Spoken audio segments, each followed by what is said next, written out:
이제 오늘 아브라함의 후사 4강인데요. 우리 창세기 12장 말씀 보면서 시작을 하겠습니다. 창세기 12장.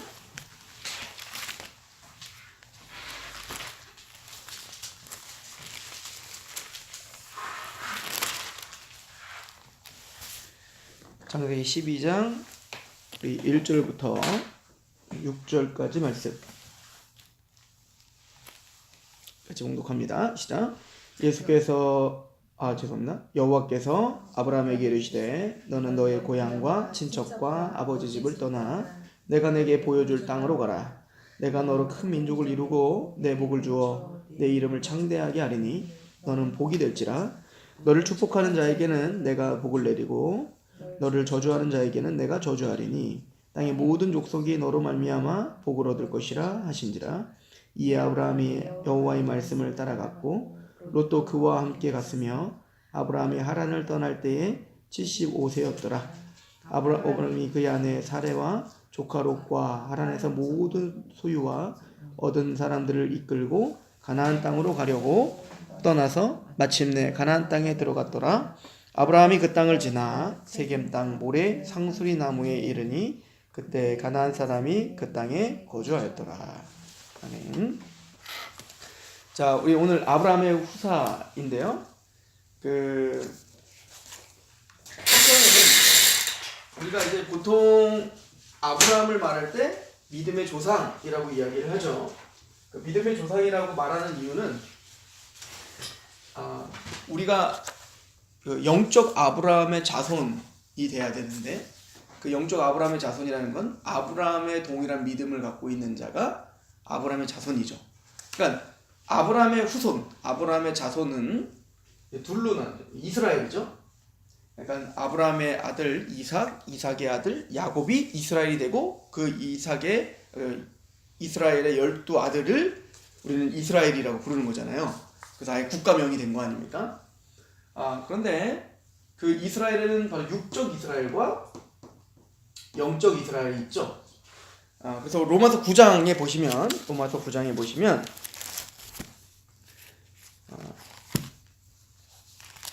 영적 이스라엘이 아니다 라고 이야기를 하죠. 로마서 9장 1절부터 한번 보십시다.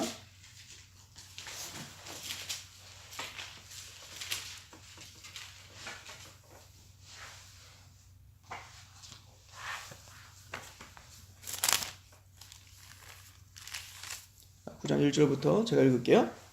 내가 그리스도 안에서 참말을 하고 거짓말을 아니하노니 나에게 큰 근심이 있는 것과 마음에 그치지 않는 고통이 있는 것을 내 양심이 성령 안에서 나와 더불어 증언하노니 나의 형제 곧 고륙의 친척을 위하여 내 자신이 저주를 받아 그리스도에게서 끊어질지라도 원하는 바로다. 그러니까 고륙 친척, 그러니까 육적 이스라엘을 말하죠.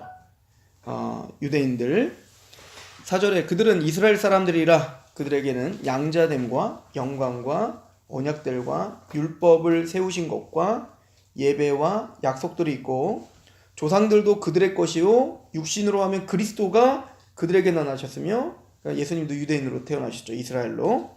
그는 만물 위에 계셔서 찬양을 받으실 하나님이시라. 아멘. 그러나 하나님의 말씀이 폐하진 것 같지가 않도다. 이스라엘에게서 난 그들이 다 이스라엘이 아니요 또 아브라함의 씨가 다 그의 자녀가 아니라 오직 이삭으로부터 난 자라야 내 씨라 불리리라 하셨으니 곧 육신의 자녀가 하나님의 자녀가 아니요 오직 약속의 자녀가 씨로 여기심을 받느니라. 약속의 말씀은 이것이니 명년 이때 내가 이르니 사라에게 아들이 있으리라 하심이라. 자, 이게 뭔 얘기냐면 내가 육적 이스라엘을 위한 애통함이 있다요. 왜냐면 육적 이방인의 사도로서 이방인들의 복음을 전하면 복음이 너무 잘 들어가는 거예요. 그런데 육적 이스라엘들은 어때요? 복음을 안 믿는 겁니다. 그러니까 내가 끊어질지라도 육적인 이스라엘 백성들이 정말 구원을 받을 수만 있다면 그게 내가 바라는 바다라고 말하죠.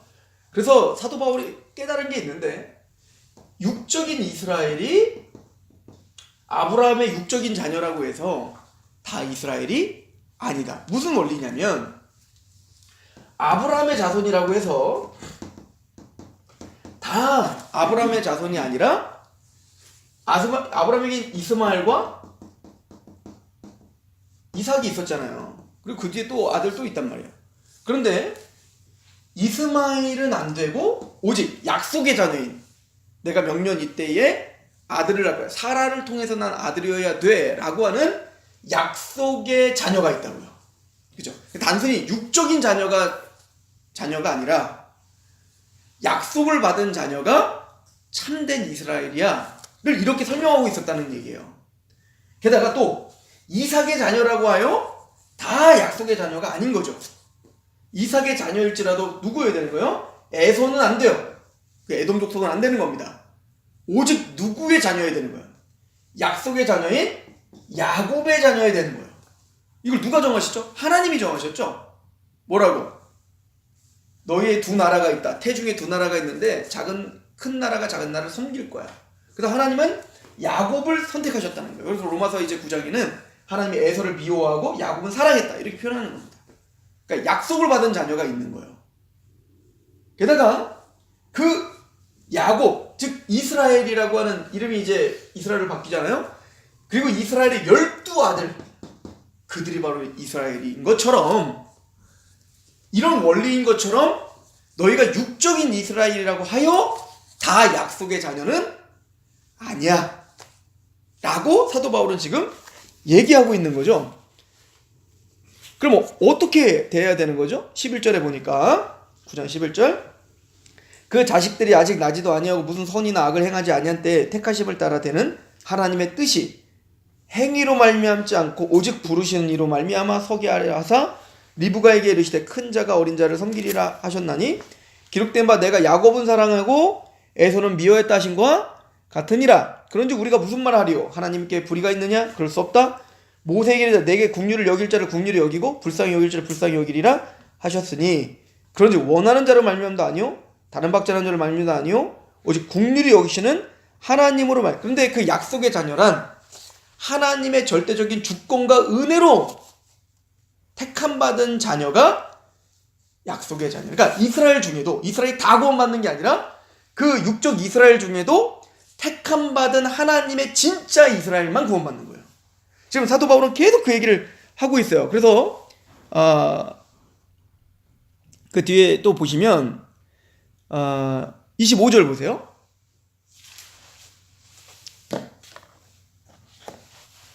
자, 우리 23절부터 보시면 또한 영광 받기로 예비하신 바 국률의 그릇에 대하여 그 영광의 풍성함을 알게 하고자 하셨을지라도 무슨 말 하리요?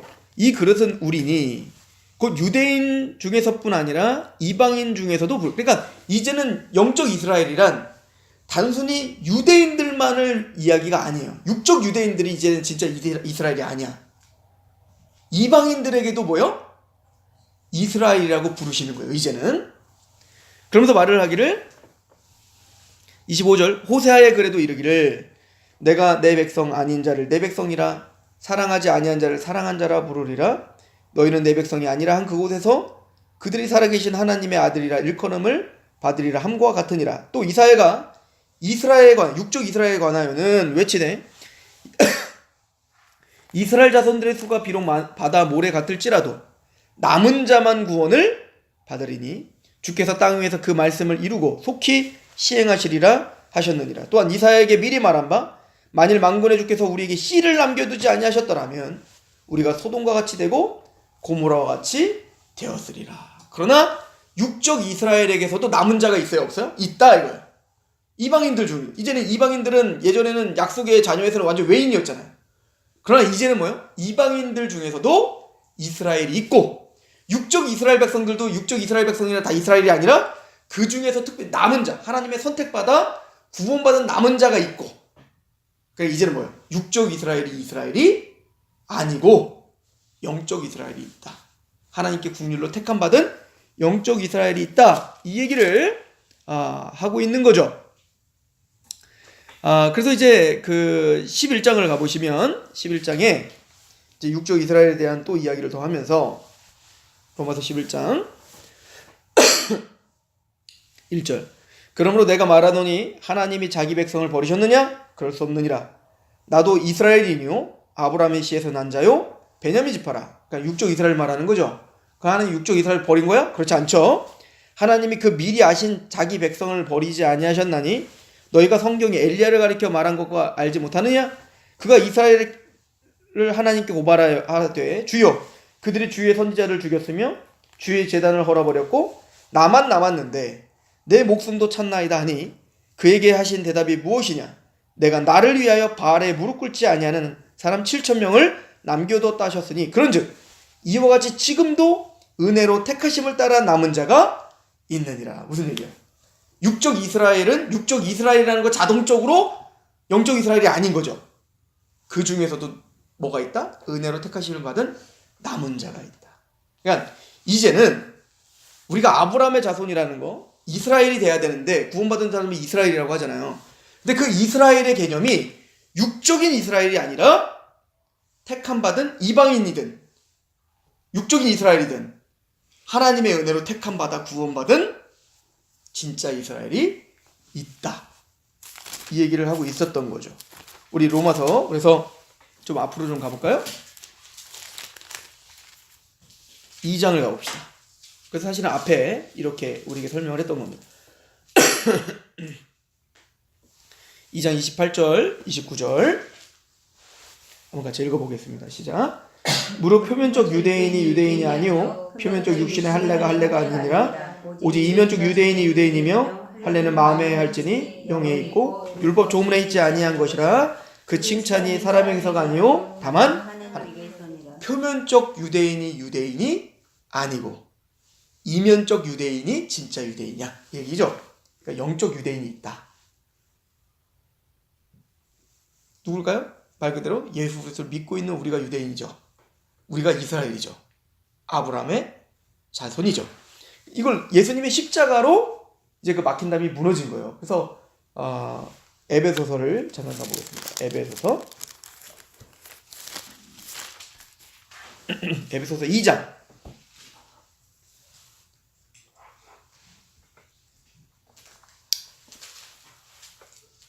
에베소서 1장부터 2장 초반절까지는 성부와 성자와 성령 하나님이 우리를 어떻게 구원하셨으며 그래서 우리를 교회로 삼으셨어요. 그 교회가 바로 영적 이스라엘이죠. 그래서 그걸 정리하는데 2장 11절에 보니까 그러므로 생각하라 너희는 그때에 이 그때는 뭐예요? 허물과 죄로 죽었을 그때에는 육체로는 또 이제 이방인이요 육체로는 이방인이요 손으로는 육체에 행한 할례를 받은 무리라 칭함 자들에게 할례를 받지 않은 무리라 칭함을 받은 자들이라. 그러니까 구원받기 전에 우리 모두 다 뭐예요? 이방인이고 하나님의 율법에서는 하나님의 언약에서 다 외인들이었죠. 관계가 없는 사람들이었어요. 12절 그때에 너희는 그리스도 밖에 있었고 이스라엘 나라 밖의 사람이라 약속의 언약들에 대하여는 외인이요 세상에서 소망이 없고 하나님도 없는 자였어요. 그러니까 우리가 구원받기 전에는 예수님을 통하여 구원받기 전에는 우리는 하나님의 약속, 아브라함의 약속과는 전혀 상관없는 자였죠. 그러나 13절 이제는 전에 멀리 있던 너희가 그리스도 예수 안에서 그리스도의 피로 가까워졌느니라. 그러니까 이방인 된 우리는 예수님의 피로 이제는 가까워진 거예요. 뭘로? 언약으로 들어오게 된 겁니다. 그죠? 언약 백성이 된 겁니다. 그는 우리의 화평이신지라 둘로 하나를 만드사 원수된 것 곧 중간에 막힌 담을 자기의 육체로 십자가로 허시고 법조문으로 된 계명의 율법을 폐하셨으니 이는 이 둘로 자기 안에서 한 세 사람을 지어 화평하게 하시고 또 십자가로 이 둘을 한 몸으로 하나님과 화목하게 하려 하심이라. 원수된 것을 십자가에 소멸하시고 또 오셔서 먼데 있는 너희에게 평안을 전하시고 가까운 데 있는 자들에게 평안을 전하셨으니 이는 그가 그로 말미암아 우리 둘이 한 성령 안에서 아버지께 나아감을 얻게 하려 하심이라. 그러므로 이제부터 너희는 외인도 아니요 나그네도 아니요 오직 성도들과 동일한 시민이요 하나님의 권속이라. 다른 말로 말하면 우리 이제 아브라함의 자손이 됐다는 거예요. 그죠? 그래서 영적 이스라엘은 이제 누구예요? 예수를 믿고 있는 유대인이나 이방인이나 이제는 영적 이스라엘이 될 수 있는 방법은 뭐밖에 없는 거예요. 예수 그리스도를 믿음으로입니다. 그죠? 그래서 우리는 영적 이스라엘이 됐고 아브라함의 자손이 되었다. 자, 이 얘기를 제가 왜 하고 있냐면 오늘 아브라함의 후사인데요. 아까 창세기 12장에 읽었던 그 메시지가 하나님이 아브라함에게 주신 복입니다. 그 얘기는 아브라함에게 주신 그 약속과 그 언약이 누구 거라는 거예요?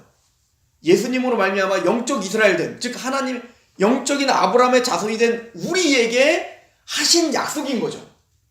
아브라함에게 주신 복이 말입니다. 그죠? 그래서 보통 아브라함에게 주신 복을 세 가지로 이야기하는데요. 첫 번째는 땅을 주셨습니다. 땅 10억 이렇게 말해요. 땅 10억. 땅과 씨와 복을 주셨죠. 자, 땅은 뭡니까? 가나안 땅을 주셨죠. 그죠? 그래서 창세기 12장에 이 땅을 내가 너에게 주겠다는 거예요. 그죠? 내 이름을 창대하게 하겠다는 거죠. 두 번째는 뭐죠? 씨를 주겠다는 거죠. 너의 민족을 하늘의 별과 같이 땅의 모래와 같이 많게 하겠다. 내가 씨를 줄게. 그죠? 씨에 대한 약속을 합니다. 자손에 대한 약속을 하죠. 세 번째는 뭐요? 복의 약속입니다. 어떤 복이죠? 내가 너에게 복을 줄 뿐만 아니라 네가 복의 개혁 성경에 뭐라 써요? 복의 근원이 되게 해줄게. 요걸 이제 뭐라고 표현하고 있냐면 내가 너에게 복을 줄 뿐만 아니라 네가 복이야. 이렇게 말하죠. 자, 이 세 가지의 언약이 바로 우리에게 직접적인 적용이 되는 언약들입니다. 예전에는 이 언약이 우리와는 상관없는 언약이었죠. 그런데 예수 그리스도의 십자가의 은혜로 우리가 구원을 받을 때 이 언약은 이제 우리에게 주시는 언약이 된 거야. 지금 그 얘기잖아요, 계속. 그죠? 우리 언약들에 대한 외인이었지만 예수 그리스도로 말미암아 우리가 가까워졌고 그의 육체의 죽으심으로 말미암아 아브라함에 주신 언약이 이제 우리 것이 되는 거예요. 그렇다면 이 언약이 어떤 의미가 있는지를 오늘 상고하려고 하는 겁니다. 그죠? 첫 번째, 땅입니다. 가나안 땅을 주셨습니다. 그죠? 우리에게 가나안 땅은 뭘까요? 아브라함이 가나안 땅을 받았습니다. 그러면 그 하나님이 우리에게 부동산 준다는 겁니다. 하나님이 우리가 아브라함의 자손이 되자마자 하나님이 우리에게 허락하시는 게 뭐냐면 바로 새하늘과 새 땅입니다.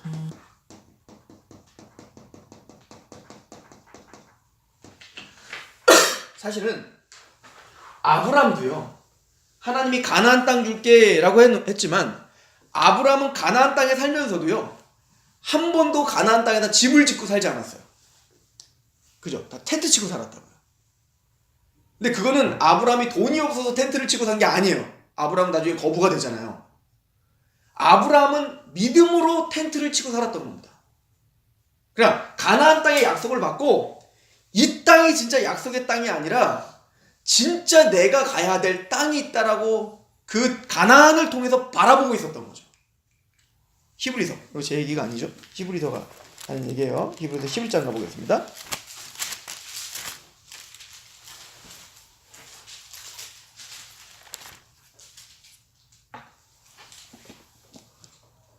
히브리서 11장. 자, 그 히브리서 11장 7절부터 제가 한번 8절부터 볼게요. 믿음으로 아브라함은 부르심을 받을 때에 순종하여 장래 유업을 받을 땅에 나아갈새 갈 바를 알지 못하고 나갔죠. 믿음으로 그가 이방의 땅에 있는 것과 같이 약속의 땅에 거하려, 그러니까 가나안 땅에 갔는데도 이방 땅에 거하는 것처럼 거하고 있었다는 거예요. 거류하여 동일한 약속을 유업으로 함께 받은 이삭 및 야곱과 더불어 뭐를 어디에 거했어요? 장막에 거하였다. 이렇게 말하죠. 그러니까 집 짓고 살지 않았다는 거예요. 아니, 하나님이 가나안 땅 주겠다고 해서 가나안 땅 왔으면 가나안 땅에 이제는 토대를 받고 집 짓고 살아야 될 거 아니에요. 근데 아브라함과 이삭과 야곱은 다 그렇게 안 살았다는 겁니다. 그리고 10절에 보니까 뭐라고 하죠? 이는 왜 그럼 그렇게 살았냐면 이는 그가 하나님이 계획하시고 지으실 터가 있는 성을 바랐습니다. 진짜 땅이 있다고 믿었다. 아브라함과 이삭과 야곱. 그러니까 아브라함과 이삭과 야곱에 가나안 땅 줄게. 그리고 가나안 땅이 왔지만 그 가나안 땅을 유업이에요. 약속이죠. 그런데 그 땅에서 나그네처럼 살았던 거예요. 왜? 이 땅은 지나가는 거라고 생각한 겁니다. 이 약속의 땅을 통하여 진짜 바라볼 곳을 바라보게 하는 하나님의 진짜 은혜의 땅이 있다고 생각했던 거예요. 그 땅은 뭘까요? 하나님 나라겠죠. 그래서 이렇게 이야기를 합니다. 12절.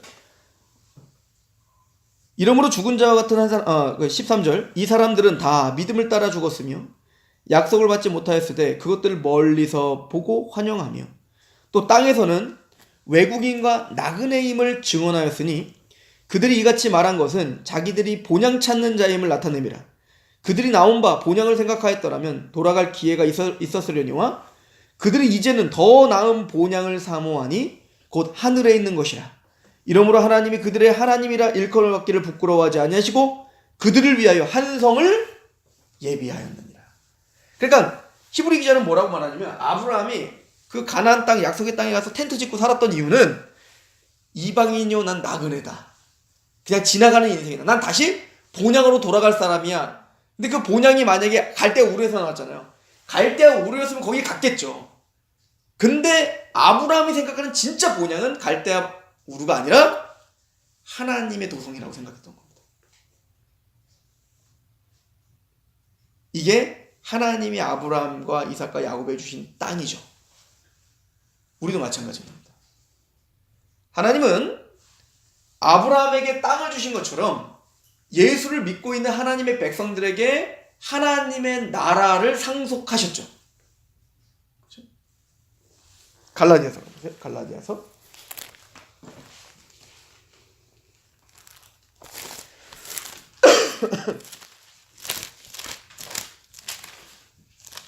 갈라디아서 자 우리 3장으로 봅시다. 3장 26절 너희가 다 믿음으로 말미암아 그리스도 예수 안에서 하나님의 아들이 되었으니 우리가 다 뭐가 됐대요? 믿음으로 하나님의 아들이 됐대요. 우리가 그죠? 아브라함의 아들을 넘어 하나님의 자녀가 된 거예요. 영접하는 자 곧 그를 믿는 자에게 하나님의 자녀가 되는 권세가 주어졌으니 이 말과 일맥상통한 얘기죠. 누구든지 그리스도와 합하기 위해 세례를 받은 자는 그리스도의 옷으로 입었느니라. 우리 이신칭의 할 때 이거 배웠던 거잖아요. 믿음으로 예수 그리스도의 의의 옷을 덧입은 자가 된 겁니다. 그래서 28절 29절 같이 읽어볼까요? 시작. 너희는 유대인이나 헬라인이나 종이나 자유인이나 남자나 여자나 다 그리스도 예수 안에서 하나이니라. 너희가 그리스도의 것이면 곧 아브라함의 자손이요 약속대로 유업을 이을 자니라. 그러니까 여기 보니까요 지금까지 설명한 게 한꺼번에 다 설명되죠. 너희는 유대인이나 헬라인이나 종이나 자유인이나 남자나 여자나 다 그리스도를 믿으면 그 그리스도로 세례를 받은 자들은 그리스도 안에서 예수 안에서 하나다. 우리가 다 영적 이스라엘로 하나예요. 우리는 하나님의 동일한 시민이 된 거죠. 그리고 예수 그리스도 안에 있는 자는 너희가 그리스도의 것이면 곧 아브라함의 자손이요. 그리고 우리가 뭐 됐어요? 아브라함의 자손이 되었고 약속대로 뭘 이을 자요? 유업을 이을 자요. 뭔 유업? 땅의 유업이죠. 가나안 땅의 그 약속이 우리 것이 된 거예요. 그러면 그 가나안 땅이 뭡니까? 아브라함도 그 가나안 땅의 진짜 유업이 뭐라고 생각했어요? 그 가나안이 진짜 가나안이 아니라 장차 나에게 주어질 하나님의 나라, 새하늘과 새 땅, 하나님의 도성, 그것을 우리에게 허락하신 거죠. 그러니까 아브라함의 자손이 됐다는 것은 그 영원한 하나님의 나라의 상속자가 됐다는 확증인 겁니다. 이거는 믿음으로 바라보는 나라죠. 우리 베드로후서 잠깐 가보세요. 베드로후서 좀 억울하죠? 여기다는 성경 구절 하나도 안 적고 좀 막 찾고 있죠, 그죠? 혹시 제가 말하는 걸 옆에 적어주시면 나중에 찾아보는 게 좀 도움이 되실 것 같아요. 자, 베드로후서 1장을 보세요.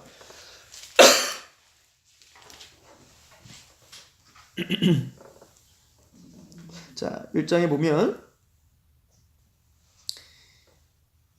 우리 1장 1절 예수 그리스도의 종이며 사도인 시몬 베드로는 우리 하나님과 구주 예수 그리스도의 의를 힘입어 동일하게 보배로운 믿음을 우리와 함께 받은 자들, 그죠? 이게 이제 영적 이스라엘이라는 얘기인 거예요. 이런 구절을 볼 때 이제 우리가 이스라엘이라는 얘기구나 이렇게 보면 되겠죠? 2절 하나님과 우리 주 예수를 알므로 은혜와 평강이 너에게 더욱 많을지어다. 그의 신기한 능력으로 생명과 경건에 속한 모든 것을 우리에게 주셨으니 이는 자기의 영광과 덕으로서 우리를 부르신 이를 알므로 말미암음이라. 이래서 그 보배롭고 지극히 큰 약속을 우리에게 주사 이 약속으로 말미암아 너희가 정욕 때문에 세상에 썩어질 것을 피하여 신성한 성품에 참여한 자가 되게 하려 하셨느니라. 그러므로 너희가 더욱 힘써 너희의 믿음의 덕을, 덕의 지식을, 지식의 절제를, 절제의 인내를, 인내의 경건을, 경건의 형제 우애를, 형제 우애의 사랑을 더하라. 이런 것이 너희에게 있어 흡족한즉 너희는 우리 주 예수 그리스도를 알기에 게으르지 않고 열매 없는 자가 되지 않게 하려 함이로니와. 자, 9절에 보면 이런 것이 없는 자는 맹인이라 멀리 보지 못하고 그의 옛죄가 깨끗하게 된 것을 잊었느니라. 그러므로 형제들아 더욱 힘써 너희의 부르심과 택하심을 굳게 하라. 너희가 이것을 행한즉 언제든지 실족하지 아니하리니 이같이 하면 우리 주 곧 구주 예수 그리스도의 영원한 나라에 들어감을 넉넉히 너희에게 주시리라. 여기 보니까 보배로운 약속을 우리에게 주셨죠. 그죠? 보배로운 믿음으로 우리에게 주셨는데 3절에 보면 그의 신기한 능력으로 생명과 경건에 속한 모든 것을 우리에게 주셨어요. 자, 이건 우리가 성화에 대한 이야기인데 그 경건에 속한 모든 걸 우리에게 주셨다는 건 여러분들 복음을 믿었죠. 그죠? 그 보배로운 믿음, 그 복음이 우리에게 들어왔을 때 그 복음은 씨로 들어왔어요. 예를 들어서 사과나무 씨가 있어요. 근데 그 사과나무 씨는 볼품 없죠. 거기에 열매가 날 거라는 기대가 없죠. 근데 그 씨앗이 땅에 심겨지고 시간이 지나면 줄기가 나오고 그리고 열매가 나오는 거잖아요. 상상할 수 없는 열매가 드러나는 것처럼 복음이 우리에게 심겨진 건 그 복음 안에 그 DNA 속에 하나님의 경건에 속한 모든 것이 복음 안에 다 들어있다는 겁니다. 그죠? 그래서 뭐라고 하냐면 3절 생명과 경건에 속한 모든 것을 우리에게 주셨으니 이는 자기의 영광과 덕으로서 우리를 부르신 이를 알므로 말미암는데요. 이로써 그 보배롭고 지극히 큰 약속, 복음이죠.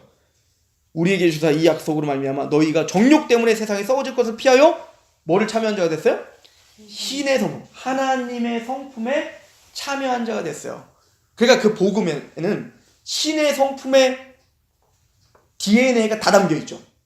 그리고 이미 우리는 그 신의 성품에 참여하는 자가 된 거예요, 이미.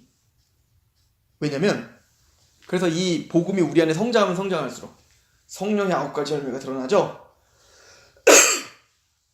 자, 그런데 우리가 그런 이 땅의 어떤 정욕과 어떤 고난과 여러 가지 어려움이 있는데도 불구하고 우리가 그걸 이겨내고 그래도 하나님을 말씀을 사모하는 마음이 있는 이유가 뭐냐면 자, 4절 이로써 그 보배롭고 지극히 큰 약속 우리에게 주사 이 약속으로 말미암아 너희가 정욕 때문에 세상에 썩어질 것을 피하여 신의 성품에 참여한 자가 되게 하려 하는데 이게 그냥 우리 보고 그렇게 되라가 아니라 첫 번째는 그러므로 너희에게 뭘 주셨어요? 더욱 힘써 믿음. 하나님에 대한 믿음을 하나님이 주셨죠. 우리 성경을 통해서 믿음도 하나님 주신다고 믿었잖아요. 그 믿음은 뭐를 만들어내요? 우리 안에 덕을 만들어내요. 그죠? 믿음의 덕을. 덕은 뭐예요? 우리의 성품이 변화되죠. 우리의 생각이 변화되죠. 그리고 그 덕은 뭘로 우리를 데리고 가죠? 지식. 하나님을 아는 지식.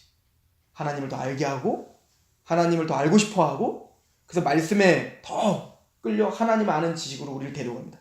그러면 하나님을 아는 지식이 생기면 이제부터 뭐가 생각해요? 갈등이 생기기 시작해요. 왜? 나는 내 정욕은 A대로 하고 싶은데 하나님 말씀은 B라고 하잖아요. 그러니까 우리 안에 뭐가 만들어질까요? 절제라는 게 생깁니다. 그러면 그게 막 내가 하고 싶은데 그걸 절제하고 이러면 힘들어요? 안 힘들어요? 힘들죠. 고난이죠. 그래서 뭘 받아요? 그 절제는 인내를 만들어내는 겁니다. 연단을 받아 인내하게 하는 거죠. 그리고 그 인내에 뭐를? 경건이요. 경건이란 영성이란 내가 기도를 많이 했다, 뭐 성경을 많이 봤다, 뭘 봤다가 아니라 우리 내면을 말하는 거예요. 하나님 아는 지식이 자라가며, 그죠? 인내하는 거, 믿음으로 그걸 인내하는 거. 근데 그 경건은 나 혼자 좋은 게 아니라 어디로 끌고 가요? 형제 우애와 형제 사랑. 그러니까 하나님 사랑, 이웃 사랑을 우리에게 풀어서 설명한 겁니다.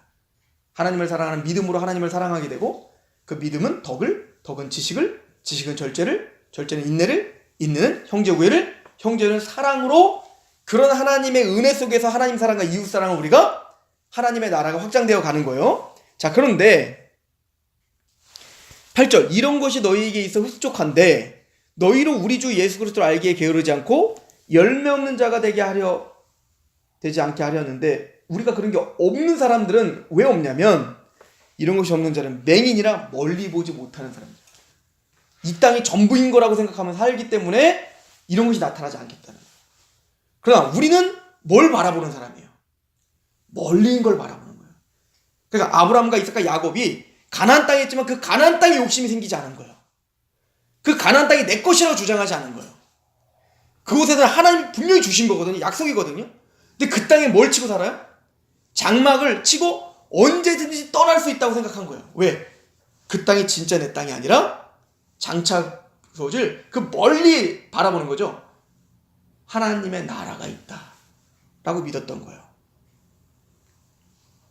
그래서 보기를 10절에 그러므로 형제들아 더욱 힘써 너희의 부르심과 택하심을 굳게 하라. 너희가 이것을 행한 자 언제든지 실족하지 아니하니 이같이 하면 우리 주 곧 구주 예수 그리스도의 영원한 나라에 들어감을.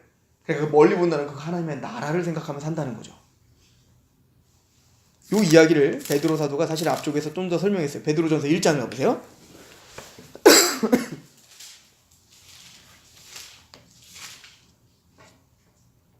3절 우리 주 예수 그리스도의 아버지 하나님을 찬송하리로다. 그의 많으신 국률대로 예수 그리스도를 죽은 자 가운데서 부활하게 하심으로 말미암아 우리를 거듭나게 하사. 그죠? 예수님의 십자가와 부활을 통하여 그 복음을 통하여 우리를 어떻게 하셨어요? 거듭나게 하셨죠. 거듭나게 하사 뭘 있게 하셨어요? 산소망이 있게 하셨어요. 그 산소망이 뭔데요? 4절 같이 읽어봅시다. 시작. 썩지 않고 더럽지 않고 쇠하지 아니하는 유업을 있게 하시나니 곧 너희를 위하여 하늘에 간직하신 것이라.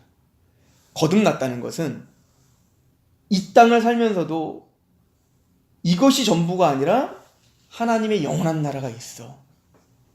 이걸 바라보게 하는 게 거듭남이죠. 그래서 이 얘기는 아브라함과 이삭과 야곱처럼 가나안 땅도 하나님이 약속으로 주신 거예요. 예를 들어서요. 여러분들의 자녀, 우리의 자녀, 여러분들의 직장, 여러분들의 가정, 지금 보여지는 교회, 그 모든 것도 하나님이 우리에게 주신 유업이죠. 그 자녀도 뭐라고 합니까? 성경에. 자녀는 하나님 주신 기업이라고 하잖아요. 하나님 주신 유업이에요. 맞아요. 우리의 약속이에요. 하나님이 우리에게 주신 약속이고요. 기업이고 복이에요. 또 우리가 갖고 있는 직장, 직업, 이 모든 것들 다 하나님이 주신 약속입니다. 은혜입니다. 그래서 다윗이 뭐라고 고백하냐면 하나님이 줄로 재어준 구역이 심히 아름다운 곳에 있음이요 라고 말한다고요. 그 얘기는 무슨 얘기냐면 하나님이 나에게 맡겨주신 그 나라, 그 백성, 또 하나님 나에게 맡겨주신 그 가정, 그 직장, 이 모든 것들이 하나님이 나에게 맡겨주신 유업이며, 그래서 오늘 우리를 살아가면서 내 일이라고 생각하지 않고 하나님의 일처럼 우리는 그 일을 하는 거라고요. 왜? 하나님 나에게 맡겨주신 유업이고 약속이니까. 그러니까 사도 바울도 편지를 보내면서 뭐라고 합니까? 종들아, 너희가 주인에게 복종할 때 사람에게 복종하듯 하지 말고 주께 복종하듯 하라. 이렇게 말하죠. 왜? 내가 그 일을 하고 있는 것은 단순히 이 사람에게 복종해서 돈 벌어먹으려고 하는 게 아니라 하나님에게 복종하듯, 그게 하나님의 유업이듯 하나님의 일인 것처럼, 거룩하게 구별된 유업인 것처럼 그렇게 살아야 되는 거예요. 학생은 공부를 할 때 그냥 이거 해서 내가 앞으로 내가 잘 먹고 잘 살아야지 하고 공부하는 게 아니라 그게 하나님에게 예배인 것처럼.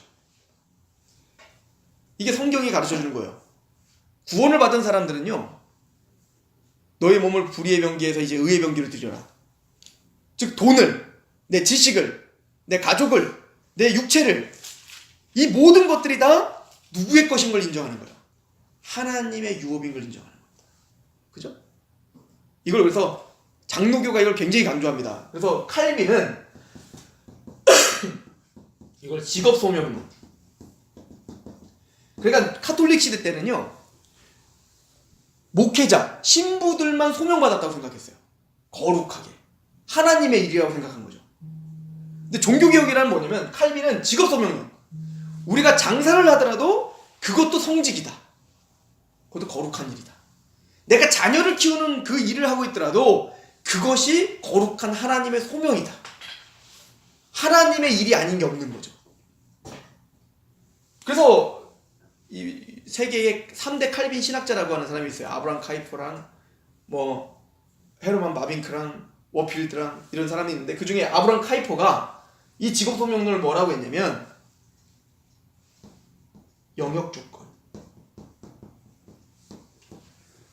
모든 영역이 하나님의 주권 아래 있다. 그러니까 구원받은 사람들은 아브라함이, 이삭이, 야곱이 갈 바를 알지 못하지만 하나님이 지시할 땅으로 가, 그 가나안 땅이 하나님의 약속의 땅인 걸 믿고 그곳에서 장막을 치고 살고 그게 하나님의 유업인 것처럼 믿지만, 근데 중요한 건 뭐냐면 아브라함과 이삭과 야곱은 그 약속의 유업의 땅이 있었지만 그 땅에서 집을 짓고 살지 않고 뭐 했어요? 텐트를 치고 살았다고요. 뭐예요?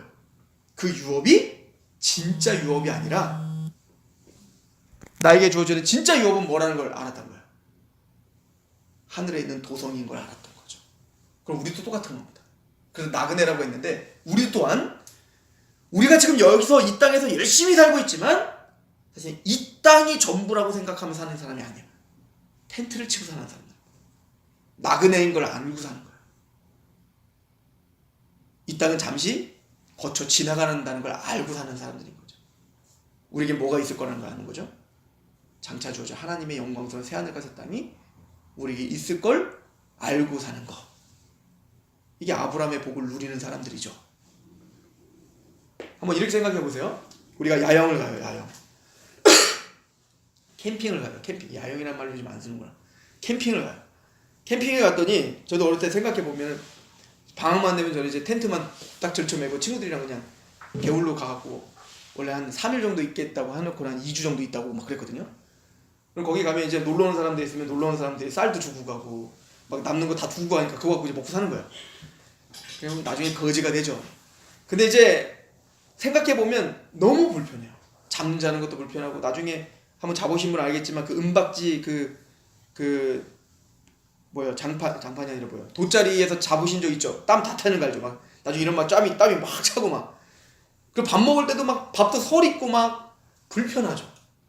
근데 거기 야영 가갖고 밥은 왜 이 모양이냐, 왜 내 등은 땀이 젖었냐, 왜 나는 이렇게 나는 왜 이렇게 옷이 없냐, 나는 왜 이 집에 가전제품이 없냐, 그래서 막 원망을 하면서 야영하는 사람은 없잖아요. 왜죠? 그건 잠시 잠깐 있을 것이고 진짜 있을 곳은 내 집이 있거든요. 그게 바로 나그네인 거죠. 근데 나그네의 특징이 있죠. 나그네는 삶이 단조롭죠. 복잡하게 할 수가 없죠. 그죠? 그런 것처럼 사실은 우리가 모두 그런 나그네처럼 살아가야 된다는 거예요.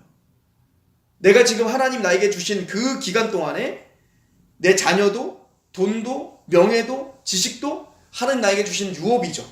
소중히 여기고 최선을 다해서 살지만 거기에 토대를 받고 살지 말고 텐트를 치고 언제 떠나라면 떠날 수 있는 게 바로 나그네인 거예요. 왜요? 이 땅은 신기루와 같이 없어질 것들이에요. 장차 주어질 본향을 바라보고 사는 거. 그래서 아브라함과 이삭과 야곱을 나그네라고 할 뿐만 아니라 베드로는 뭐라고 하냐면 1장 1절 보세요. 베드로전서 1장 1절. 예수 그리스도의 사도 베드로는 본도, 갈라디아, 갑바도기아, 아시아, 비두니아에 흩어진 누구? 나그네. 그들이 누구예요? 나그네. 곧 하나님 아버지의 미리 아심을 따라 성령의 거룩하심을 순종함과 예수 그리스도의 피 뿌림을 얻기 위하여 택하심을 받은 자들에게 편지하노니 은혜와 평강이 너에게 있을지어다. 우리죠. 예수님의 십자가의 피로 구원함을 받고 그 은혜를 경험한, 택하심을 경험한 우리를 뭐라고 표현해요? 나그네라고 합니다. 나그네. 이게 아브라함이 누렸던 복이었고, 또 그 장차 주어질 그 하나님의 영광스러운 나라를 위하여 아브라함은 나그네처럼 살 수 있는 힘이 여기 있었던 겁니다. 우리 히브리서 잠깐 가보시겠어요? 히브리서 11장에 가면 믿음장이 있지 않습니까? 사실은 이 나그네 정신이 없으면 우리의 신앙이 힘이 없어집니다. 왜냐면 이 땅의 것을 자꾸 집착하게 되기 때문에.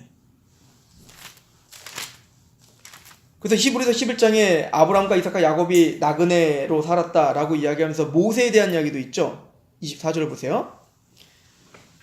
믿음으로 모세는 장성하여 바로의 공주의 아들이라 칭할 받기를 거절하고 도리어 하나님의 백성과 함께 고난받기를 잠시 죄악의 낙을 누리는 것보다 더 좋아하고 그리스도를 위하여 받는 수모를 애굽의 모든 보화보다 더 큰 재물로 여겼으니 이는 상주심을 바라봅니다. 그러니까 사실은 모세도 일부러 나그네 인생을 살았죠. 사실은 애굽 파라오의 공주의 아들로서 거기서 충분히 평안함을 누릴 수 있었지만 일부러 그리스도와 함께 나그네를 택했단 말이에요. 광야의 떠돌이로 살기로 결정했죠. 왜?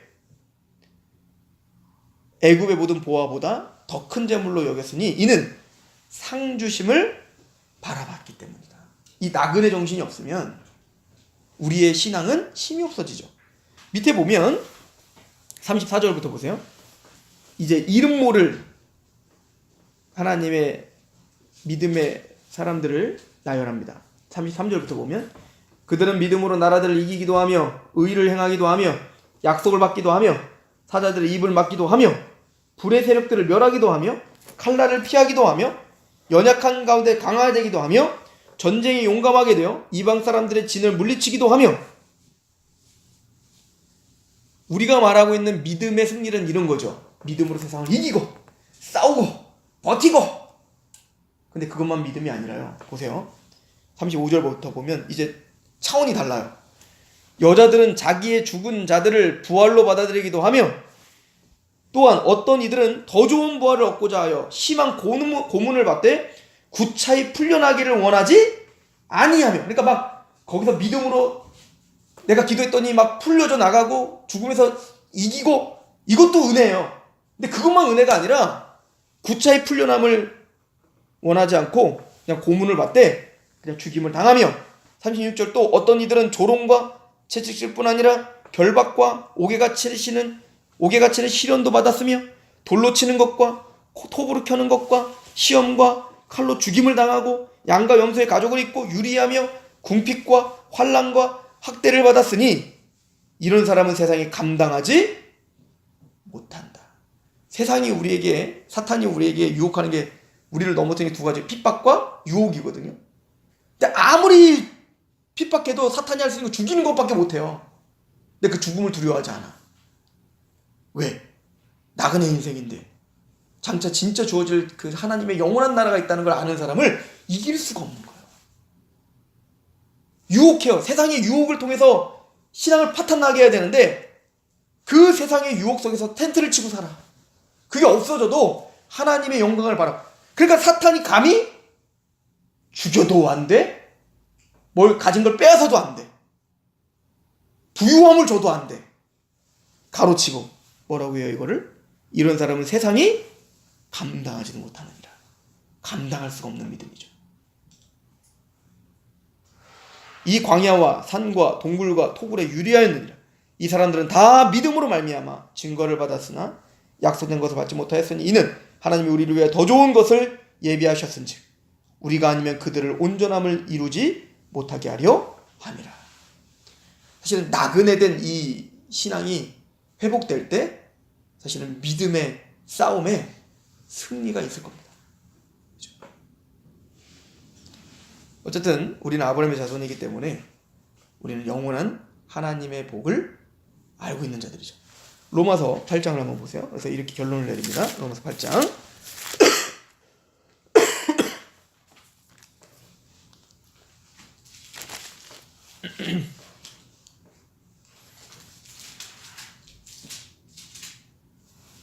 자, 8장 15절 봅시다. 같이 한번 읽어볼게요. 시작. 너희는 다시 무서워하는 종의 영을 받지 아니하고 양자의 영을 받았으므로 우리가 아빠 아버지라 부르짖느니라. 성령이 친히 우리의 영과 더불어 우리가 하나님의 자녀인 것을 증언하시나니 자녀이면 또한 상속자 곧 하나님의 상속자요 그리스도와 함께 한 상속자니 우리가 그와 함께 영광을 받기 위하여. 근데 뭐도 받아요? 갑자기 이따 말았어요. 그죠? 영광을 받기 위하여 뭐도 받아요? 고난도 함께 받아야 할 것이니라. 고난은 필수입니다. 영광을 받기 위하여 고난도 함께 받는 겁니다. 이 나그네의 삶이죠. 근데 중요한 건 18절에 생각하건대 현재의 고난은 장차 우리에게 나타날 영광과 비교할 수 없다예요. 이걸 아는 사람들이 아브라함의 자손들이죠. 두 번째, 아브라함이 주신 복은 자손의 복이었죠. 씨의 복. 사실은 우리가 저런 성경 공부를 계속 하시면 아시겠지만 창세기 3장 15절에 여자의 후손이 베베머리를 밟겠다 하신 이후에 구약 전체는 다 바로 그 씨가 누군지에 대해서 설명하고 있습니다. 아브라함에게 있어서 씨는 사실은 거두절미하고 이삭이 그 씨가 아니었습니다. 그죠? 그래서 이거를 갈라디아서는 이렇게 표현해요. 우리 갈라디아서 3장 보시죠. 이미 아브라함 때 하나님은 아브라함에게 복음을 전해주셨죠. 복음이 신약시대만 있는 게 아니라 구약시대도 복음이 있어요. 사도 바울이 이렇게 이야기합니다. 갈라디아서 3장 자, 7절. 그런즉 믿음으로 말미암는 자들은 아브라함의 자손인 줄 알죠. 계속 이 말이죠. 믿음으로 우리가 아브라함의 자손이에요. 또 하나님이 이방을 믿음으로 말미암아 의로 정하실 것을 성경이 미리 알고 먼저 아브라함에게 뭘 전하셨어요? 복음을 전하셨는데요. 모든 이방인이 너로 말미암아 복을 받으리라 하였느니라. 그러니까 뭐가 복음이냐면 아브라함에게 뭐라고 말하냐면 사실은 이게 좀 더 구체적으로 그 로마서 12장, 15장, 17장, 22장 요게 이제 아브라함에게 핵심적으로 주신 언약들인데 결론은 뭐냐면 아브라함아 내가 너에게 너와 내 자손으로 인하여 모든 민족이 복을 얻으라. 요게 이제 핵심이에요. 이게 아브라함에게 주신 언약이거든요. 아브라함아 너와 내 자손으로 말미암아 모든 민족이 복을 받을 거야. 이렇게 약속을 하셨다고요. 자, 이게 무슨 얘기일까요? 자, 우리가 가끔 이제 불신자들 이렇게 얘기해요. 아니, 기독교 이거 성경 우리가 조선시대 때 무슨 뭐 아래서 박혀서 아래 태어났다느니 뭐 그런 거를 믿고 있는 그 신화와 같이 이거는 유대인들의 신화인데 이걸 우리는 뭔 상관이라고 이걸 우리가 믿어. 그러나 성경은 그렇게 말하고 있지 않죠. 아브라함은 도구일 뿐인 거예요. 어떤 도구? 아브라함아 너와 네 자손으로 말미암아 모든 민족은 뭐예요? 모든 이방까지 모든 민족이 네 자손으로 말미암아 복을 받을 것이다. 이 약속의 핵심이 씨예요. 내가 너에게 씨를 줄게 할 때 그 씨가 뭐하는 씨냐면 그 씨가 모든 민족을 복을 얻게 하는 씨입니다. 그래서 창세기 22장에 가면 네 씨가 대적의 문을 부수고 들어가. 그러니까 어떻게 모든 민족을 복을 얻게 할 거냐면 모든 민족이 다 강팍하여 죄와 사단의 권세를 가득하여 하나님을 믿지 못하죠. 근데 그 씨가 그 대적의 문을 부셔버리고 이제는 하나님 나라를 침투해 들어가게 할 그 씨를 약속한 겁니다. 그러니까 이것은 이삭을 약속한 게 아니죠. 물론 이삭을 통해 그 이삭의 야곱을 통해 야곱의 아들 중에 유다를 통해 유다의 후손 중에 다윗을 통해 그 다윗의 후손 중에 그 씨가 누군지를 설명했을 뿐이지 여러분들 자손이라는 말이 복수일까요? 단수일까요? 자손 복수인 것 같기도 하고 단수인 것 같기도 하죠. 네, 헬라어는요 또 히브리어는 단수 복수가 철저히 나눠져요.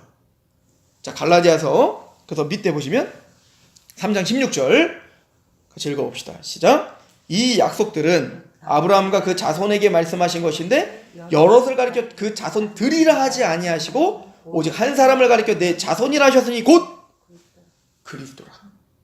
아브라함의 너와 내 자손이 모든 민족 복을 얻겠다 한 그 자손은 이삭, 야곱 뭐 이런 자손들을 말하는 게 아니라 누구? 한 자손이신 예수를 가리켜 얘기한 것이다. 그러므로 우리는 예수 그리스도로 말미암아 십자가로 말미암아 모든 땅끝까지 이르러 복음이 편만하게 전파된 거죠. 그러므로 그 씨의 축복은 뭐냐면 바로 예수 그리스도를 우리에게 주셨다는 얘기입니다. 그리고 또 우리가 뭐가 됐다는 거예요? 그 자손이 됐다는 얘기인 거예요. 우리 이사야서 53장을 보시면요. 이런 구조로 써 있어요. 이사야서 53장 잠깐 보시면, 자 53장 10절, 여호와께서 그에게 상함을 받게 하시기를 원하사. 이게 굉장히 중요한 구절인데요. 53장은 우리가 잘 아는 듯이 예수님께서 메시아가 우리 허물과 죄로 인하여 찔림 당하고 채찍이 맞으시고 어린 양처럼 죽임 당하신다는 얘기잖아요. 근데 그것이 누가 원하셨다는 거야? 하나님이 원하셨다는 거야. 여기 사실은 여호와께서 그에게 상함을 받게 하시기를 원하사라는 단어가 사실은 기뻐하사 이런 뜻이에요. 하나님이 기뻐하셨다는 거예요. 의도하셨다는 거죠.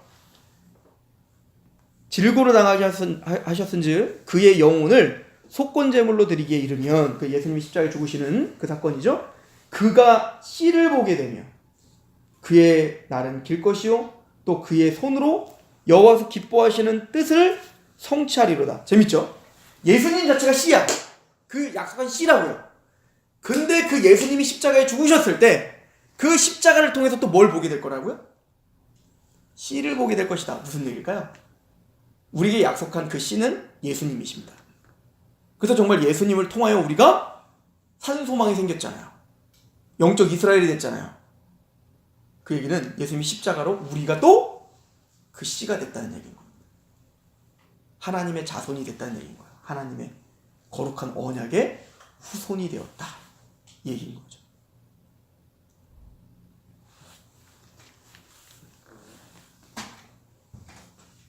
그리고 세 번째 주신 복이 뭐냐면 두 가지인데요. 첫 번째는 땅, 그 다음에 씨를 주셨다는 거, 그리고 나중에 복인데, 이 복은요 두 가지예요. 첫 번째는 네가 복의 근원이 되리라, 이 얘기죠. 그러니까 내가 너에게 복을 줄 뿐만 아니라 네가 복이 되리라. 이 창세기 12장 그렇게 써 있거든요. 그 얘기는 뭐냐면, 예를 들어서 우리 조용 집사님한테, 조용 집사님 지금 너무 목이 말라. 그럼 뭐라고 해요? 조용 집사님 내가 물 드릴게요. 그럼 그게 복이죠. 근데 그것뿐만 아니라 내가 너에게 물을 줄 뿐만 아니라 집사님에게 정수기게 되게 하리라. 그럼 똑같은 거예요. 우물이 되게 하리라. 이게 좀 더 멋있네요. 무슨 얘기입니까? 하나님이 우리에게 은혜를 쏟아 부을 뿐만 아니라 이제는 나에게서 목마른 자가 왔을 때 나에게서 퍼마시게 할 수 있는 복의 근원이 되겠다. 그래서 의역한 게 근원이에요. 복의 근원이 되게 하리라. 무슨 얘기죠? 우리가 예수 그리스도로 말미암아 복음으로 산소망이 있게 될 뿐만 아니라 하나님을 알고 십자가에 감격할 뿐만 아니라 우리를 통하여서 하나님의 복이 전파되게 할 거라는, 이 복이 우리에게 있는 겁니다. 예를 들어서 아브라함의 자손 중에 이게 실제적으로 확증된 사람이 있죠. 요셉입니다. 요셉. 보세요. 요셉은 하나님의 택함받은 자로서 꿈도 꿨죠. 모든 형들이 너에게 절할 거야. 그죠? 근데 요셉은 그 꿈과는 상관없는 삶을 살아요. 그러니까 그 꿈대로 하면 그 형들이 와서 막 자기한테 잘해줘야 되는데 자기를 그 꿈 때문에 어떻게 해요? 그 약속 때문에 요셉은 팔아먹게 됩니다. 그래서 어디요? 보디발의 집 노예로 팔리죠. 고난입니다. 그래서 그러나 요셉은 그 고난 중에서도 하나님 앞에서 살려고 부단히도 애를 썼습니다. 근데 그 결과는 뭐예요? 하나님의 앞에서 살려고 부단히 애를 썼는데 보디발의 아내가 막 꼬셔가지고 하나님 앞에서 범죄하기 싫어 어떻게 해요? 도망갔다가 어떻게 해요? 감옥에 갇혀요. 언제 죽을지 모르는 사형수가 되는 거죠. 그러니까 요셉은 복의 근원인데 복의 근원이 아니라 뭐예요? 삶이 더욱더 고난으로 치달아요. 근데요, 복이라고 하는 건요, 단순히 이 땅의 번영의 관전, 우리의 세상적인 복으로 말한다면 요셉은 복받은 인생이 아니죠. 근데 성경은 뭐라고 하냐면요, 우리 창세기 이 부분을 한번 잠깐 가볼까요? 38장 한번 가봅시다. 39장에 가보시면 39장 1절 2절, 요셉이 이끌려 애굽에 내려가매 바로의 신하 친위대장 애굽 사람 보디발이 그를 그리로 데려간 이스마엘 사람의 손에서 요셉을 사니라. 여호와께서 요셉과 함께 하심으로 그가 어떻게 할 때? 형통한 자가 되어 그의 주인의 애굽 사람의 집에 있으니 그의 형통하다. 이 형통하다는 뜻이 만사형통. 여러분들 이게 진짜 형통처럼 보이세요? 예를 들어 보세요. 요셉은 사실은 아버지 집에서 굉장히 평안하게 잘 살았던 사람이라고요. 근데 갑자기 아버지 집에서 편안하게 살던 부유한 아들내미가 납치를 당해가지고 어디 노예로 팔려갔어요. 그런데 그 아들내미가 그래도 성실하여서 하나님의 은혜를 주셔서 거기서 그 노예로 살면서 그래도 인정을 받고, 그 형통처럼 보이세요? 애초에 팔려가질 말아야지. 근데 이걸 형통이라고 해요. 그러니까 요셉과 하나님은 늘 동행하고 계셨던 거죠. 근데 중요한 사실이 있어요. 하나님의 약속은 상황과 환경에 상관없이 그 일을 진행하십니다. 그래서 보세요. 형통한 자가 되어 그의 주인 애굽 사람의 집에 있으니 그의 주인이 여호와께서 그와 함께 하심을 보며 또 여호와께서 그의 범사에 형통하심을 보았더라. 그러니까 요셉은요, 그 과정 속에서도, 그 어려운 중에서, 노예니까 사실 우리처럼 이렇게 막 처음부터 따뜻한 무슨 대접을 받았겠냐고요. 동물 취급했겠죠. 그런데 요셉은 그 과정 속에서도 하나님 앞에서 살았던 거잖아요. 그게 어느 정도로 믿지 않는 보디발이 보기에도, 요셉은 하나님을 믿고 있다는 걸 공공연히 얘기했을 거니까, 요셉은 믿지 않는 보디발이 보기에도 요셉은 하나님과 동행하고 있다는 게 보이는 거예요. 4절에 요셉이 그의 주인에게 은혜를 입어 섬김에 그가 요셉을 가정 총무로 삼고 자기의 소유를 다 그의 손에 맡길, 이때까지 어떻게 정직하게 살았고 어떻게 성실하게 살았는지를 우리는 짐작이 가죠. 그죠? 근데 보세요. 5절 그가 요셉에게 자기의 집과 그의 모든 소유물을 주관하게 한 때부터 여호와께서 요셉을 위하여 그 애굽 사람의 집에 복을 내리심으로 여호와의 복이 그의 집과 밭에 있는 모든 소유에 미치지 복의 근원이 됐죠. 고난 중에서도 하나님과 동행하고 있는 그 요셉을 통하여 보디발레 집에 하나님의 복이 임했어요. 누구 때문에? 요셉 때문에. 그럼 더 잘 돼야 되는데, 아까 말했듯 보디발레 아내가 꼬셨다가 하나님 앞에서 정직하게 행하려 하다가 모함을 듣고 감옥에 가게 됩니다. 근데 재밌는 건 감옥에 가서 똑같아요. 간수장이 요셉에게 모든 재반을 또 맡겨요. 그러니까 요셉이 어떻게 살았는지가 우린 보이는 거예요. 하나님 앞에 산다는 건 원망하며 사는 게 아니라 내게 맡겨진 그것이 하나님 유업이라고 생각하고 그 앞에 살았던 거예요, 요셉은. 근데 중요한 건 요셉을 통하여 보디발레 집에 복이 임한 것처럼 온 간수장네 집에도 은혜가 임하죠. 근데 요셉이 나중에 애굽의 총리가 됐어요. 그랬더니 온 애굽에 뭐가 됐어요? 하나님의 복이 임하죠. 복의 근원은 하나님의 언약은 패한 적이 없는 거예요. 상황은 바뀔 수 있어요. 그러나 복의 근원으로서의, 축복의 통로로서의 삶은 패한 적이 없는 겁니다. 이걸 누구를 통해서 우리는 적용이 되냐면 바울입니다.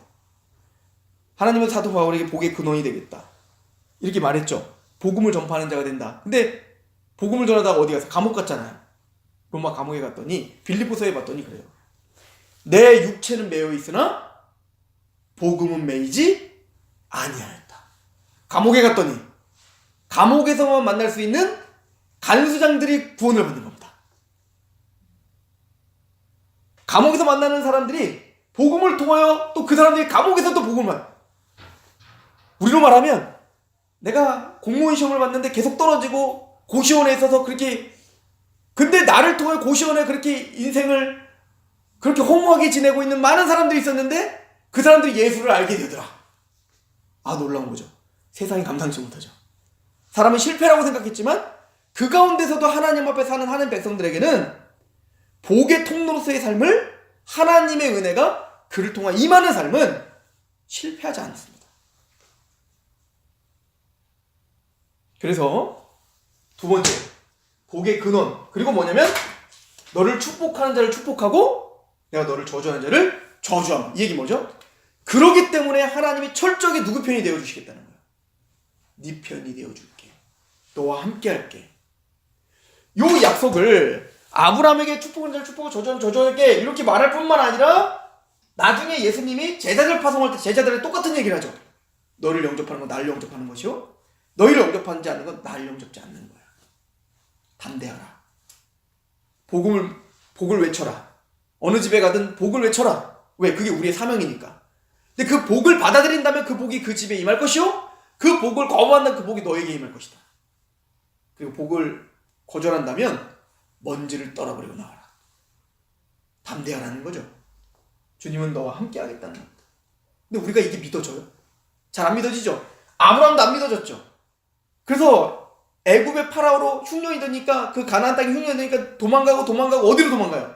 애굽으로 도망을 가서 그곳에 하나님의 약속이 너와 함께 할게라고 약속했지만 앞에 있는 파라오가 너무 겁나는 거예요. 그럼 어때요? 하나님의 약속을 저버리고 아내를 팔아버렸죠. 그러니까 사라를 팔아버렸다는 것은 지금 애굽에 가서 사라를 팔아버렸다는 것은 이 세 가지 땅 10억을 다 어긴 거예요. 첫 번째, 가나안 땅 버리고 왔죠? 가나안 땅 버렸잖아요. 흉년 들었다고. 도망간 거 아닙니까? 씨, 그 씨를 낳는 자손을 낳는 통로가 누구예요? 사라, 팔아버렸잖아요. 이것도 어겨버렸죠? 복, 내가 너를 축복한 자를 축복하고 저주는 저주. 이거 진짜 믿어지면 누구를 두려워하면 안 돼? 파라오를 두려워하면 안 되죠? 근데 파라오를 두려워하고 이 약속을 믿지 못하고 사라 팔아버린 거 아닙니까? 근데 우리가 그렇다는 거예요. 우리가 이렇게 은혜로 이 언약을 받은 우리들도 그 상황과 환경에 우리는 여전히 그 하나님의 언약보다 뭐를 더 크게 봐요? 세상의 환경과 상황을 더 크게 보는 우린 거예요. 근데 재밌는 건, 놀라운 건 그렇게 하나님의 약속이 개차반처럼 여겼던 그 아브라함인데 아브라함의 믿음 없음과 상관없이 하나님 누구에게 나타났어요? 애굽의 파라오에게 나타나서 협박을 해가지고 너 죽을래? 너 누구 아내인 줄 알아? 그래서 아내를 돌려줄 뿐만 아니라 모든 부하를 다 갖게 해서 가나안 땅으로 다시 오게 하시죠. 세 가지를 누가 다 회복시키시는 겁니까? 하나님이 회복시키죠. 그때 아브라함이 뭘 깨달아야 돼요? 나는 하나님의 약속에 이렇게 믿음 없음인데 하나님은 누구시기에 하나님이 약속한 이 약속을 정말 축복한 자를 축복하고 저주한 자를 저주한다고 했는데 이 약속을 믿지도 못하는 난데 하나님은 내가 알지 못하는 그 사이에 정말 나를 저주하고 있는 그 파라오를 협박하고 있더라. 하나님 내 편이 되어주셨다. 이게 신앙의 고백이에요. 근데 이런 삶이 우리의 것인 겁니다. 하나님은 이 세 가지 복을 우리는 인식하지 못해요. 요셉도 그 약속을 받았지만 그 약속과는 반대의 인생을 사는 것처럼 보였지만 아브라함도 그 약속을 받았지만 흉년이 들고 애굽에 가서 그 두려운 파라오 앞에 섰을 때 이 약속이 무용지물인 것처럼 보였지만 이 약속은 패한 적이 없고 그의 인생 전체를 인도하는 하나님의 신실하신 약속임을 야곱과 요셉의 인생을 통해서 드러내셨죠. 마찬가지로 우리도 똑같은 겁니다. 우리는 아브라함의 믿음으로 말미암아 후손들이고 약속대로 이 유업을 이은 자들이 되었습니다. 그렇죠? 때로는 아브라함처럼 요셉처럼 당황스러운 일이 있을 수도 있고 아브라함처럼 믿음 없음에 우리는 삶을 끊임없이 살 거예요. 그러니까 아브라함은 언제까지 이 믿음 없음의 삶을 살았어요? 창세기 22장에 하나님이 이삭 준다는 그 100세 때 이삭을 줄 건데 99세까지 이 삶을 살았다. 그래서 99세 때 창세기 17장에 보면 아브라함이 어떻게 해요? 사라를 통해서 아들 낳을 거야 그랬더니 뭐래요? 비웃죠. 또 18장에 사라도 비웃죠. 근데 그들이 비웃거나 말거나 22장에 누굴 주세요? 이삭을 주시고야 말아요. 기쁨의 웃음. 그 비웃음을 기쁨의 웃음으로 바꾸시고. 근데 재밌는 건 뭐세요? 21장에 무슨 얘기 있는지 아세요? 사라 또 팔아버려요. 누구한테? 블레셋 왕 아비멜렉한테. 그러니까 끝까지 아브라함은 뭐야? 그 약속에 성실하지 못했던 겁니다. 그럼 누가 성실하신 거야? 그 약속을 하나님께서 신실하게 지켜주시는 겁니다. 우리 믿음 없음. 그러나 그 믿음을 창조하시며 그 믿음을 온전케 하시는 그분이 바로 하나님이시다. 그래서 아까 히브리서 11장에 보면 아브라함이 믿음으로 갈 바를 알지 못했는데 갔고 아브라함이 하나님의 성을 바라봤고 모세는 애굽의 왕자로서 누릴 수 있는 모든 보화보다. 여러분들 보세요. 모세 아브라함만 보더라도 아브라함이 진짜 막 믿음을 막 처음부터 막 끝까지 막 이렇게 몰고 왔어요? 형편없잖아요. 모세도 마찬가지예요. 모세 거기 기록된 거 보면 애굽의 파라오 왕자의 그 모든 보화보다 그리스도와 함께 고난받는 걸 더 큰 낙으로 알아. 내가 그리스도의 자녀들과 함께. 이 진짜 그랬어요? 자기 지 승질을 못 이겨고 쳐 죽였다가 도망자가 돼갖고 40년 동안 의미 없이 40년 동안 광야를 맴돌다가 나중에 하나님 앞에 가자니까 안 가겠다 끝까지 어기다가 하나님이 떼두드려 패가지고 데리고 가가지고 마침내는 40년 광야에서 이스라엘 백성들을 인도하는 지도자가 된 거 아니에요. 근데 그거 다 거두절미하고 믿음으로 멋지게 어떻게 했다는 거예요. 이게 우리의 인생의 마침표인 거예요. 우리는 이렇게 엎드려지고 쓰러지지만 하나님은 우리의 믿음 있음을 보신다는 거예요. 왜? 12장 2절에 말합니다. 믿음의 주요 또 온전케 하시는 예수를 바라보자. 12장 1절에 우리에게는 이런 믿음의 허다한 증인들이 우리에게 있다. 구름 같은 허다한 증인들이 있는데 얽매인 것들을 벗어버리고 그리스도를 향해서 경주를 했던 이 믿음의 사람들이 있지 않는가. 근데 우리가 알 것은 그 믿음의 모든 사람들도 믿음의 주요 온전케 하시는 예수를 바라본 거다 이거예요. 그들의 믿음 아니었다. 믿음의 주요 아르케 뭐라고요? 창조, 근원, 시작이에요. 믿음의 시작이시오. 그 믿음을 온전케 하시는 분이 누구다? 그 예수를 바라보는 것. 우리는 또 넘어질 것입니다. 그러나 분명한 사실은 이 언약은 신실하게 완성될 때까지 우리에게 지금도 역동적으로 역사하실 것입니다. 그것이 아브라함의 후사가 누리는 복입니다.